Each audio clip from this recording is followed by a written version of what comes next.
하나님의 말씀입니다.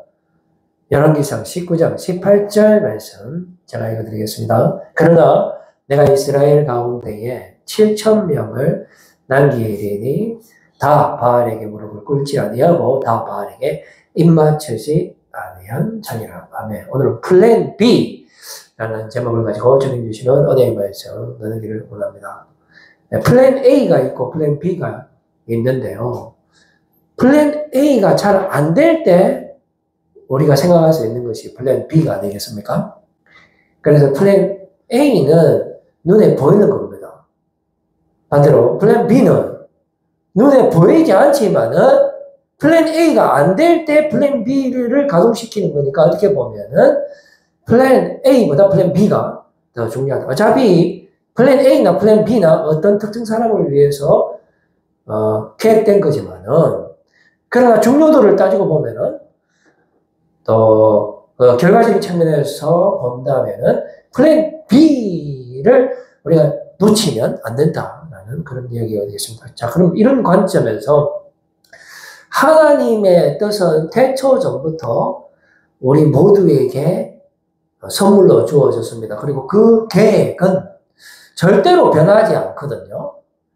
우리 하나님께서 야곱이 광야 한가운데서 이제 죽으려고 돌로 베개 삼아서 누구 잘 때 하늘의 사닥다리가 환상에 하늘의 사닥다리가 보이고 그쪽으로 천사들이 내려와서 하나님의 계획을 보여줍니다. 그게 뭐냐면 네가 지금 외삼촌 집에 가지만은 네가 다시 돌아오는 그 순간까지, 그러니까 네가 지금은 형을 피해서 이 피난길 도망자 신세지만 네가 이 모든 것을 극복하고 다시 돌아오는 그 순간까지 나의 계획은 절대로 변하지 않는다. 즉 내가 내 뜻을 이루기까지 나는 너를 떠나지 않겠다라는 것이 하나님의 뜻입니다. 그런데 그 하나님의 뜻은 플랜 A가 아니고 플랜 B가 되다 보니까 야곱이 실제로 다 늙어서 바로왕 앞에서 이제 만났을 때 뭐라고 이야기했냐면 왕이시여 나는 정말로 산전수전 공중전 다 겪었습니다 라고 고백하거든요. 왜 그러냐면은 플랜 A인 줄 알았는데 그래서 자기는 엄청나게 노력을 했는데 하나님의 뜻은 전부 다 플랜 B였다. 그래서 엄청나게 고생했지만은 그러나 전국에는 하나님의 위대하신 뜻에 의해서 내가 지금 왕 앞에 섰습니다 라고 고백하는 장면을 우리가 볼 수가 있습니다. 자, 그렇듯이 우리가 이 플랜 A는 어떤 거냐 하면은 하나님께서 우리를 심판하시기 위해서 마지막 때에 재림하시는 것. 자, 심판이 플랜 A죠. 그러나 그 플랜 A는 플랜 B를 위한 것인데 하나님의 심판은 하나님을 믿지 않는 자들에게 심판이고 동시에 믿는 자들에게는 구원이거든요. 그러므로 심판은 우리를 구원하기 위한 하나님의 사랑의 매다라고 볼 수 있는 것입니다. 우리가 보통 구원을 받을 때 믿음으로 구원을 받는다라고 이야기하잖아요.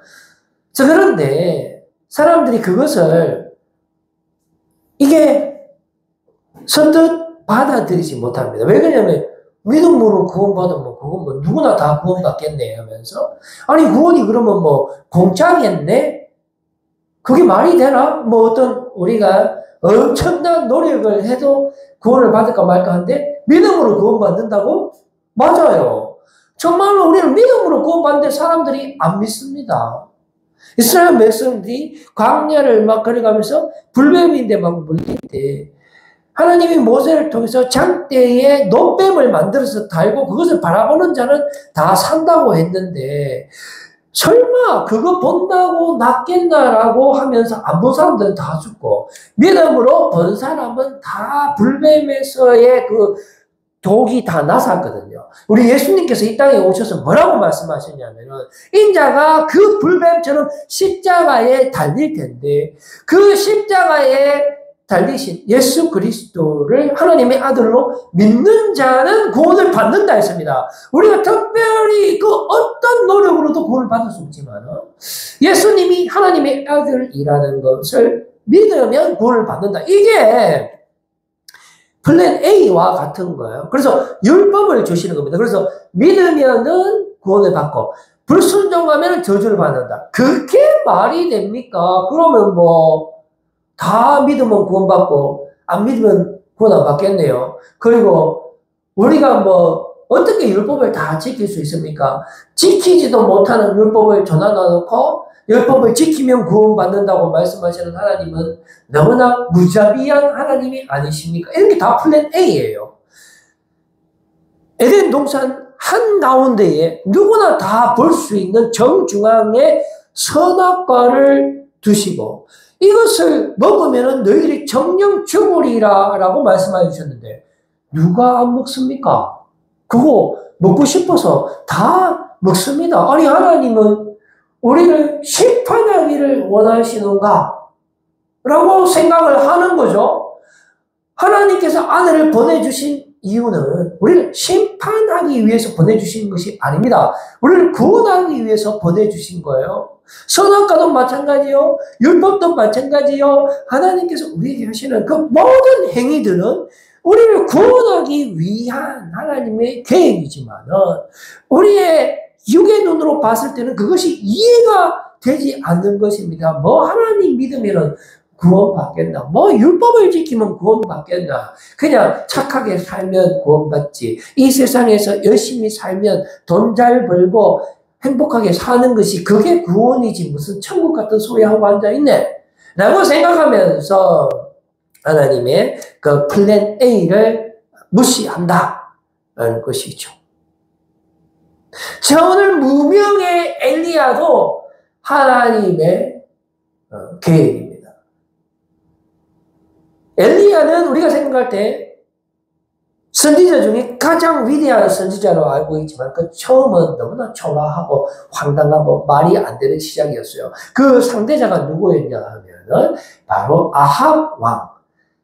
악한 왕의 대명사고 그의 권력은 참으로 무지막지했습니다. 북이스라엘 왕 중에 국교 자체를 하나님에서 바알신으로 바꾸기를 시도했던 왕이고요.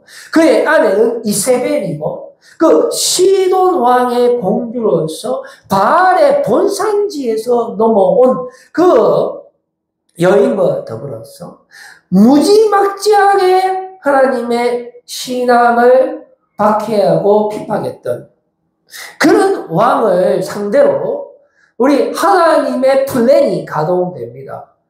누가 생각해도 이길 수 없는 엘리야 선지자를 한 명 보내죠.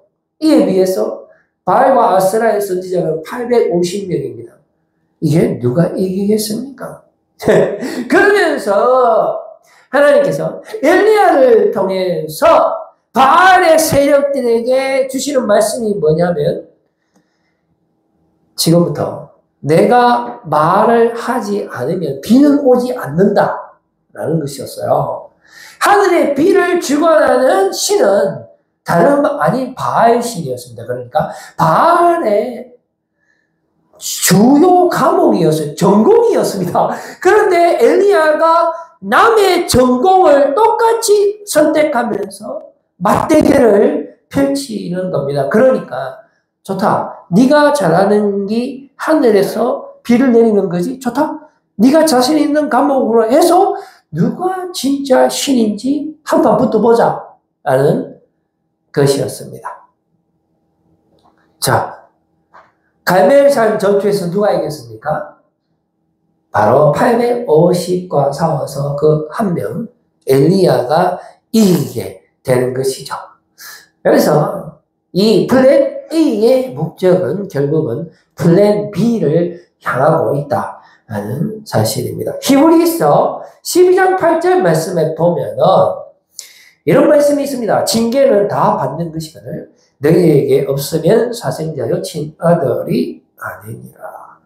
그래서 우리에게 때로는 고난과 연단과 심판이 주어지지만은 그것은 우리를 온전케 하기 위한 하나님의 계획의 과정 속에 있다라는 것을 우리가 꼭 기억해야 하는 것입니다. 그래서 하나님께서는 계속 지금도 일하고 계시고 플랜 A가 안 되면 플랜 B가 기다리고 있다는 것이죠.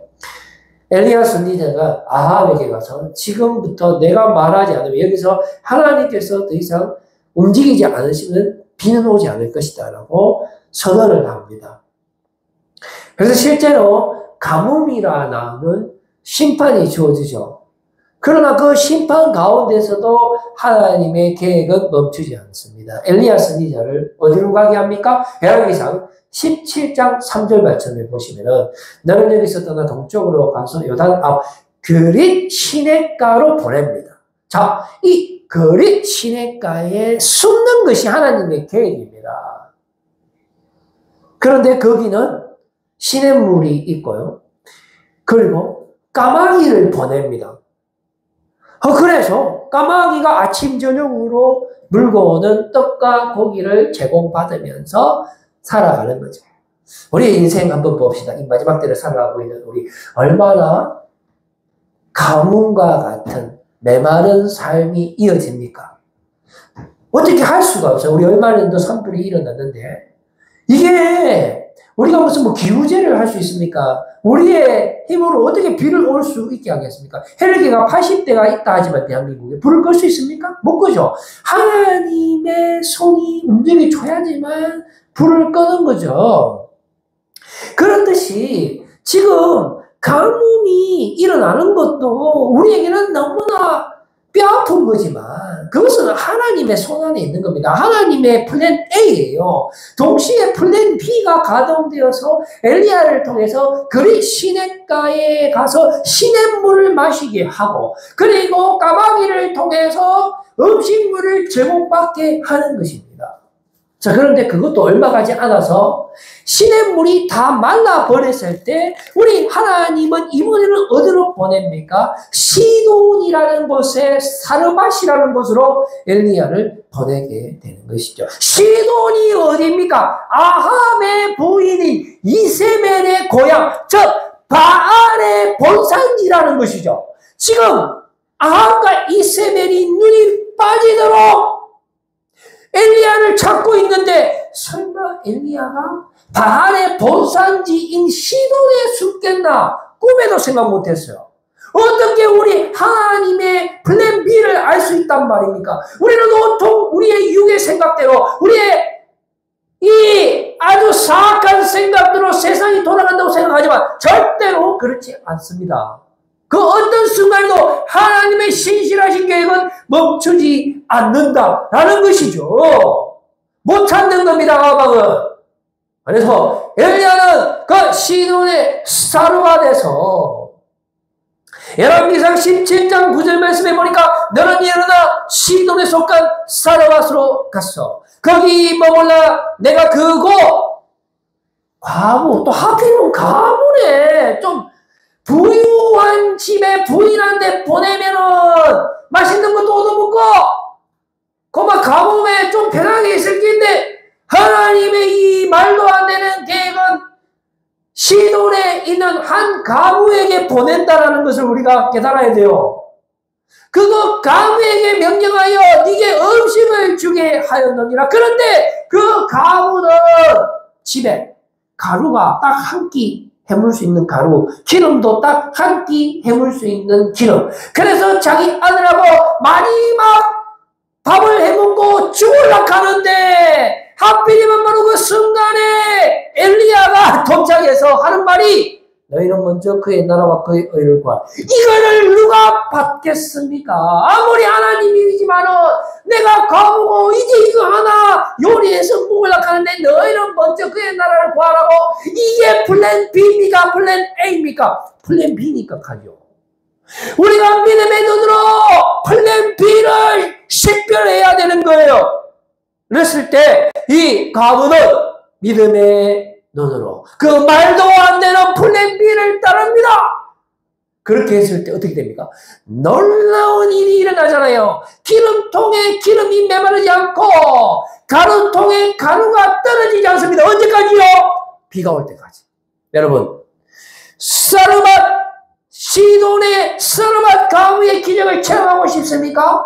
플랜 A가 안 되더라도 낭망하지 말고 실망하지 말고 플랜 B를 바라보고 믿음으로 항상 주님을 먼저 경외하는 삶을 살아갈 때에 우리 하나님께서 여러분의 기름 그릇에 밀가루 그릇에 끊임없이 축복하여 주실 줄 믿으시기를 바랍니다. 이렇게 해서 이제 3년의 세월이 지나가는데 아니 엘리야 입장에서 보면 이제 핫 데뷔를 해야 되는데 아니 우리가 연예인들 연습생들 5년 6년 길게 7년 8년 연습생 신분으로 있으면서 아니 사장님 저는 언제 데뷔시켜줍니까? 엘리야도 마찬가지 아니었겠어요? 아니 아가한테 가서 지금부터 하나님이 말씀하지 않으면 비 안 옵니다 라고 선포하게 할 때는 언제고 아니 1년이 지나고 2년이 지났는데 왜 저를 이 시골 시돈의 사르밧에만 묶어둡니까? 라고 불만불평할 수 있지 않겠습니까?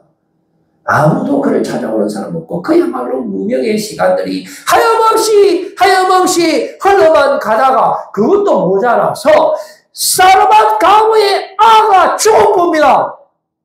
이게 뭡니까? 설상가상도 이런 설상가상이 없죠. 그랬을 때 사르밧의 그 가부가 원망합니다. 아니 당신이 하나님의 사람이면 사람이지 당신이 뭐한다고 여기 와서 멀쩡한 내 아들까지 죽입니까? 멀쩡한 내 아들하고 그냥 맛있는 빵 하나 해먹고 죽을락 하는데 그때부터 너희는 먼저 그의 나라와 그의 의를 구하라 갈 때부터 알아봤습니다. 결국은 내 아들 죽이려고 여기 왔습니까? 막 가움 지르는 거라요. 여러분 플랜 B가 있잖아요. 이건 플랜 A라니까요. 그런데 갑자기 다락방에서 그 죽은 아이를 살려봅니다. 이거는 예표예요, 예표. 부활의 삶이 우리에게 있는 거예요. 에스겔의 환상에서 골목에서 뼈다구가 나뒹굴고 있는 아무런 소망 없는 이 마지막 때에 하나님께서 살이 막 돋아나고 핏줄이 막 돋아나면서 뼈다구가 막 일나가고 막 움직이는데 생기를 부어넣어서 살아나는 그 부활의 환상을 통해서 우리에게 이 마지막 때를 살아가고 있는 우리에게 희망 없는 우리에게 주시는 말씀이 무엇입니까? 우리에게 죽음을 물리치는 부활의 삶, 영원한 생명의 삶이 예수 그리스도로 말미암아 우리에게 선물로 주어진다라는 것이 바로 이 사건을 통해서 예표하고 있는 것이죠. 드디어 3년이 지난 다음에 드디어 하나님께서 엘리야에게 이제 아합한테 가라. 3년 비 안 오는 것이 하나님의 뜻이에요. 3년 정도는 그래도 비가 안 와야 그 다음에 비를 줘야 아합이 정신 차릴 거 아닙니까? 뭐 한 일주일, 2주일 비 안 오게 한다면 비 오면 그러면 그렇지 우리 바알 신이 살아있네 이렇게 할 거 아닙니까? 한 3년 정도는 비를 안 줘야 정신 차리는 겁니다. 드디어 갈멜산에서 850대 1 절대 절명의 시합을 위한 지금부터 이때까지는 전부 다 플랜 A였어요. 바로 이 절대 절명의 대결을 위해서 모든 환경을 감독하시는 하나님. 그때로 승리한 다음에 이 바알의 선지자들을 시냇가에서 전부 다 물이 투자가 죽이거든. 놀라운 승리가 일어나는 줄 알았지요? 그러나 이것도 플랜 A다. 이때 더 못된 대장 그 부인 이세벨이 나타나고 내 아버지거든 선지자 400명 바알의 선지자를 죽인 엘리야여 내가 니를 내일 이 시간까지 안 죽이면 내 손에 장을 지진다 하면서 나왔을 때에 엘리야가 하나님의 능력으로 하늘에서 불을 떠주는 그 능력의 선지자지만 바로 쫄게 만드시는 하나님 이게 진짜예요. 만약에 거기서 엘리야가 안 쫄고 교만해갖고 막 설치는 거 안 돼. 기적만 의지하고 막 설치는 종교인들 안 돼. 기적이 일어나든 아니하든 그리 아니하실지라도 하나님의 의지할 수 있는 사람 일상이든 길령이든 힘든 세월이든 기쁜 세월이든 할 것 없이 변함없이 하나님을 경외할 수 있는 사람을 하나님이 찾으시는 것입니다. 바로 그것을 교육하기 위해서 하나님께서 드디어 플랜 B를 가동해서 이세벨을 등장시키갖고 협박하는 겁니다. 그때 엘리야가 어디에 숨습니까? 그 유명한 로뎀 나무 밑에 누워갖고 자살합니다. 자살. 그만 죽어야 되겠다 하고 누웠는데 천사가 나타나 깨웁니다. 야, 일라. 해갖고 쓰다듬어주고 맛있는 거 주고 하니까 잘 먹고 또 잠 오니까 또 죽고 에라이 사랑아 뭐하겠노 하면서 또 죽고 또 천사가 옵니다. 이거 하려고 하나님 이거 하려고 죽으려고 하는 거. 또 일기야가 맛있는 거 주고 또 넘은 사람 또 일기야갖고 또 이렇게 쓰다듬어 주려고. 이게 플랜 B입니다. 여러분. 우리가 너무하고 힘들 때 있잖아요. 그때 가장 가까이 계시는 분이 하나님이십니다. 하나님은 바로 이렇게 우리를 위로하기를 원하시고 우리를 만나주시기를 원하시는 것입니다. 그 다음에 이제 네 갈 길이 멀다 한 다음에 정신 차리갖고 40주 40야간을 걸어서 드디어 하나님의 산 호렙, 즉 호렙산에 도착하는데 모세가 10계명을 받았던 곳이거든요. 그곳으로 오게 만드는 것이죠. 그 다음에 이제 하나님이 뭐라고 합니다. 니 녀석 말아 임마. 딱. 아니 하나님 내밖에 없잖아요. 뭐 니밖에 없노? 하면서 하나님께서 어떻게 합니까? 강한 바람을 먼저 주죠. 그 다음에 무시무시한 지진을 일으킵니다. 그리고 막 불이 막 하는데 근데 거기는 하나님이 없어. 그 다음에 세미한 소리 가운데 하나님이 있습니다. 이건 뭘 말하는 겁니까? Always God with us입니다. 항상 우리와 함께 한다라는 거예요. 850대 1에서 네가 나를 경험했느냐? 그런데 이세벨 때문에 쫄았냐? 야, 기적이 일어날 때만 하나님 믿고 기적이 일어나지 않으면 내가 없어? 이런 거예요. 그래서 완전한 하나님의 함께 하심에 대한 것을 확실하게 보여준 다음에 하나님께서 네밖에 없다고 하면서 하나님께서 하사엘을 보내주고 예후를 보내주고 그리고 그의 제자 엘리사를 통해서 삼겹줄로 엘리야를 지원합니다.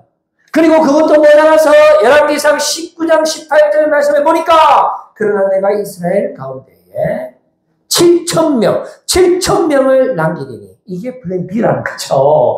7,000명을 남기리니 다 바알에게 무릎을 꿇지 아니하고 다 바알에게 입맞추지 아니할 자니라. 네 번째밖에 없다라고 생각하지 마세요. 그 무시무시한 바알, 그 무시무시한 이세벨에게 절하지 않은 사람이 7,000명이 있다는 거예요.